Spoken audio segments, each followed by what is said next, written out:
Hey everybody, welcome to video 3 for the cumulative packet number 8. And let's start here on number 16. In 1970, the population of a small town in Indiana was 6,500 people.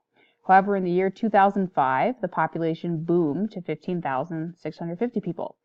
Find the rate of change from 1970 to 2005.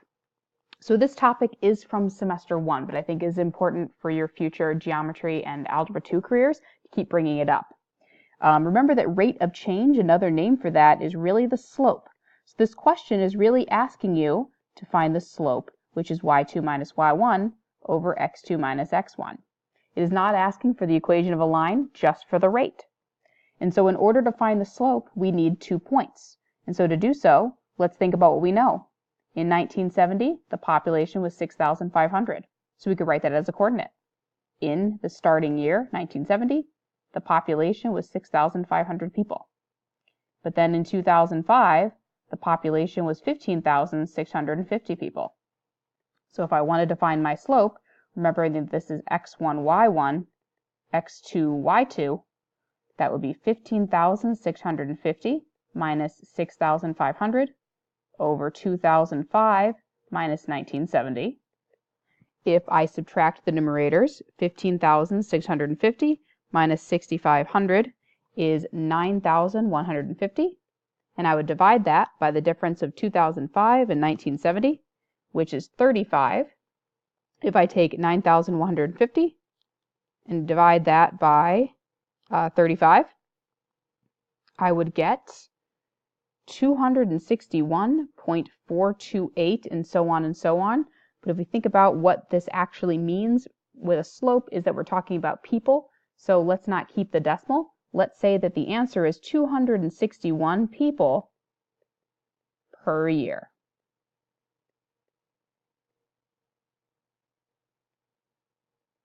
The next topic is also from semester 1, which is solving a system of equations by substitution. But again, this will be important next year, and I'm going to keep bringing it up this semester also.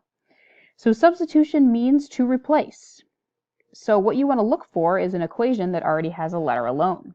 And the first one has that y is the same as negative 2/3 x plus 12. So that means in my second equation, whenever I see a y, I'm going to replace it with negative 2/3 x plus 12. So I'd have 4x minus 3. Instead of y, you would type in, you're writing 2/3 x plus 12 equals 18.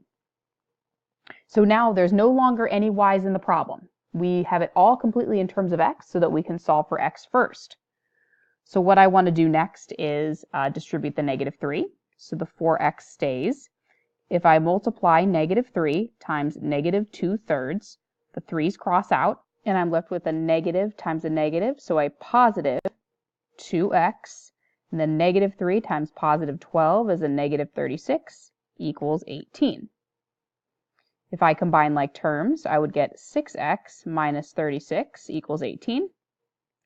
If I add the 36 over, I would get 6x equals, or carry the 1, 54. And that's very pleasant, because now if I divide by 6, I get a nice number of x equals 9.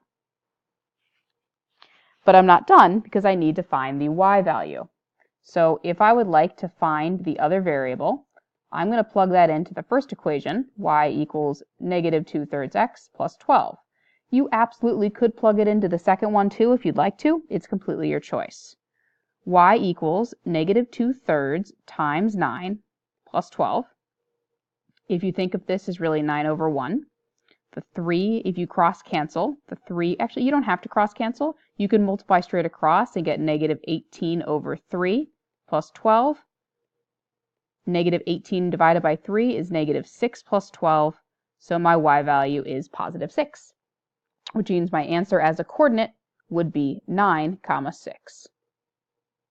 Sorry about the skip there. So my answer is 9, 6.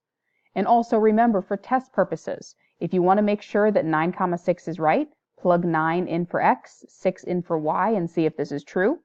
Plug 9 in for x, 6 in for y, and see if both sides equal 18. Always a good idea. So 9, 6 is my final answer here.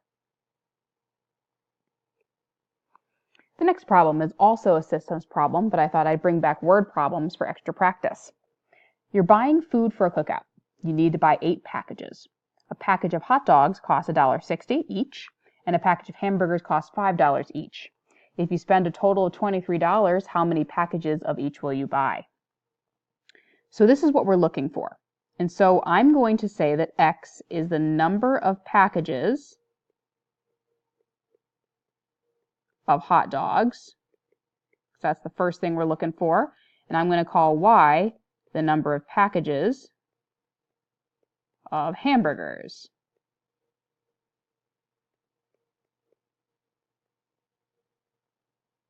And knowing these variables is going to help us when we make our equations.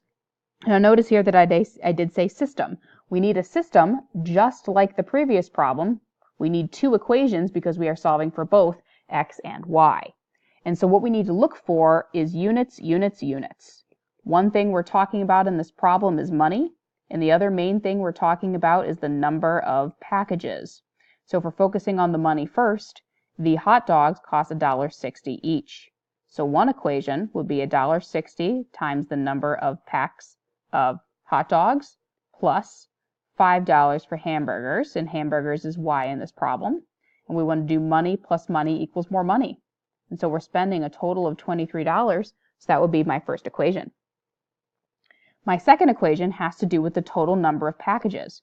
And because X represents the number of packages and Y also does, my second equation would just be X plus Y equals the total number of packages that we're going to buy, which is 8. Now that I have 2 equations, I can use substitution or elimination to solve. Because both of these are in standard form, I'm going to use elimination this time. And so I'm going to multiply the bottom equation by -5. I think that'd be easier than -1.06. So if I recopy my first equation, and then I distribute the -5 to everything in the second equation, -5 times 8 is -40. And if I combine down, I would get -3.4x equals -17. And when I divide both sides by -3.4, I get a negative divided by a negative. So it's positive, which is good. Can't have negative packs. 17 divided by 3.4 is exactly 5. So far I have my X value as 5. But just like the previous problem, I want to find what Y is. I would say that the X plus Y equals 8 is the easier of the 2 equations. Now that I know that X is 5, I know that my Y value must be 3. So the answer to my question is I need to buy 5 packages of hot dogs. I know the 5 is the hot dogs because earlier I labeled X hot dogs. So 5 packs of hot dogs and 3 packs of hamburgers.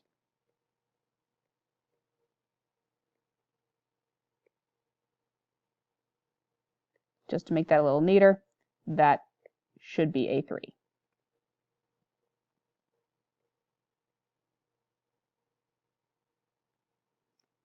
A few more questions here. Given the functions f of x and g of x, find each value. This is another first semester topic and something called function notation. And function notation is another way of really using a table or doing the order of operations. And you might remember that f and g are just the names of my functions I'm talking about. So if I'd like to find f of -7, this means that every time that I see an x value, I'm going to plug in -7. So I'm going to plug a -7 in here. So that's 5 times -7 minus 2 is my first part. And what this means is anytime I see an x in the g function, I'm going to plug in a 3, which means that anytime I see an x here and here, I'm going to plug in a 3, which would be 3 squared minus 4 times 3, because that's where I have my x's. And I'm adding in the middle. So I'm going to simplify both of these separately, and then I'm going to add them together. So that would be -35 minus 2, which is -37 over here, plus 3 squared is 9, minus 12. 9 minus 12 is -3. -37 plus -3 is -40. So if I plug -7 into the f function, 3 into the g function and add up the results, my answer is negative 40. This notation for b means g of f of 2. And we want to work inside out. So the first thing I want to focus on is plugging the 2 into the f function. So I'm going to keep my g on the outside, and I'm going to create a parenthesis, and I'm going to take my 2 and I'm going to plug it into 5x minus 2. But instead of x, I'm going to replace it with 2. So if I simplify that, 5 times 2 is 10. 10 minus 2 gives me 8. So I have g of 8 now. Now I'm not done, because now I need to plug my 8 into my g function. And my g function is the x squared minus 4x. But now I'm going to plug in 8 everywhere I see an x. And if I do that, 8 squared is 64, minus 4 times 8, which is 32. Then if I subtract 64 minus 32, my answer would be a positive 32. So I like these, because what they mean is that you start by plugging the number you see into the function you see first, and then that answer, which was 8 this time, into the function you see second. Last problems, also from semester 1, are asking you to determine if each relation is a function, and please write yes or no. In order for something to be a function, your domain values cannot repeat.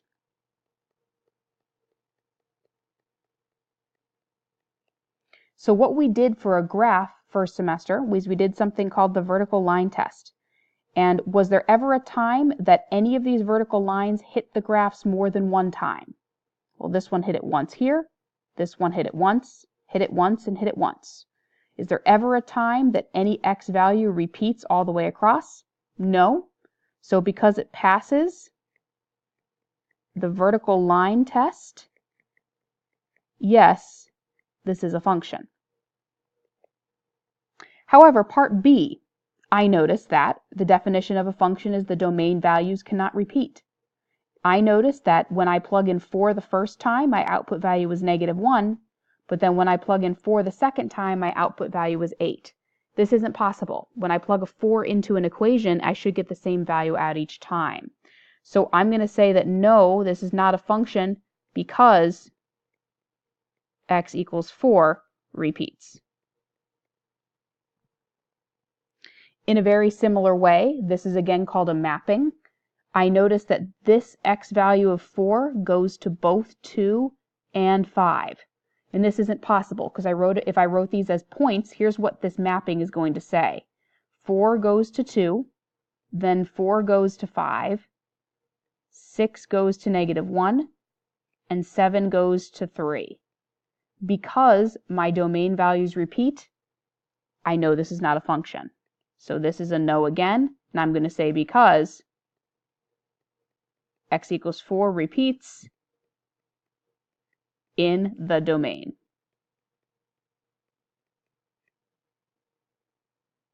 And again, I know, I'm going to write this a little bit more neatly, I know that this does come up in Algebra 2, which is why I am bringing it up as a review topic. Not everything from semester 1 is going to keep coming back, but the material that I do think is important will keep showing up on these review videos to prepare you for the years to come.